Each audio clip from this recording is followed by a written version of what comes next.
Katrín Oddsdóttir. Já, kæru vinir.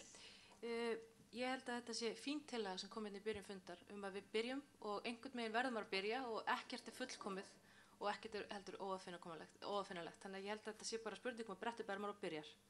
Og auðvitað þurfa nefndirnar sem að verða þá dregnar að byrja að vinna efnislega í þeim flokki sem þeim hefur verið falið. En hins vegar tel ég að sé mjög mikilvægt að við ákveðum það að hver einasta nefnd taki frá skilgreindan tíma til að fjalla þau efni sem eftir á að setja í nefnd. Það mjög mikilvægt, alveg sem Þorvaldur kom inn á hérna í byrjun, þá mannréttindi standa út að það bara gengur ekki upp að bara slæm skilaboð og annað. Þannig að við þurfum absolutt að drífa okkur í því, en það sniðugt að gera það í smærri hópum. Þannig ég held að sé ekkert á móti því að gera það í þessum vinnuhópum eða nefndum eða hvað við viljum kalla A, B og C, bráðabera nefndirnar sem við erum að fara að ráða okkur í. Þannig að ég held að það sé fínt og þetta verður þá kannski einhvers konar svona bucket list ef ég sletti, þar sem að fullt af efnum sem að við teljum að þurfi að koma inn og svo getum við saman með einhverjum hætti raða þeim á milli nefnda. Mér finnst þetta spurning 3 eða 4 nefndir, mér finnst það ekki skipta máli, mér finnst það vera spurning hvort við fyrir 3 eða 4 bílum á áfangastað, við ætlum að fara einhvert og við gerum það bara með þeim hætti sem við viljum. Ef það mörg umræðuefni þá bara skiptum við því upp í tíma.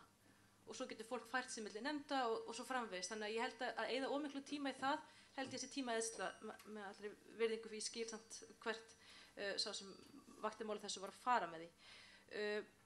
Svo vil ég bara benda á að við erum mjög frjáls í okkar formi. Það manninum eðlislegt að því hann hræddur við óvissu að vera alltaf að hugsa hvernig eru reglurnar.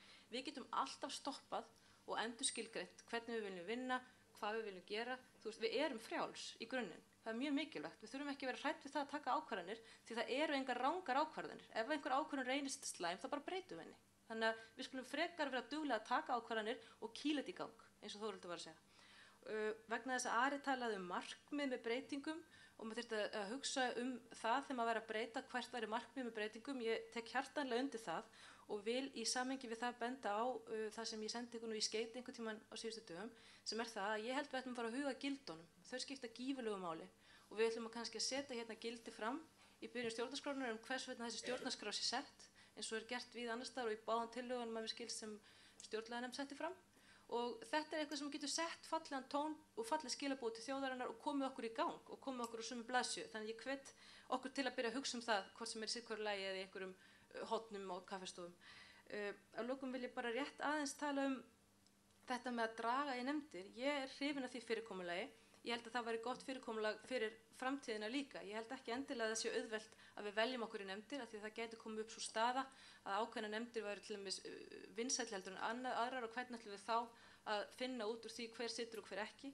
Einnig þá treysti ég ykkur öllum mjög vel og ég held að hérna séu allir með það markmið að búa til heildar stjórnarskrá sem mun reynast Íslendingum vel og þar lendi skiptir ekki máli þó maður lendi í nefnd B þó maður hafi mestan áhuga á einhverju máli sem verið nefnd C því maður getur komið þar inn, maður getur hlustað og lagt fram tillögur og svo getur maður seinna skipt og komist í þá nefnd hef ég fulla trú á ef það er manns einlæg ásetningur. Þannig við skulum bara treysta hvort öðru og treysta svolítið svona líka bara ákveðnu kaosi í þessu. Fólk getur alltaf farið út fyrir sitt comfort zone og gert eitthvað stórkostlegt. Þannig að ég bara styð þetta heilshugar, þetta sem kom í byrjun fundar.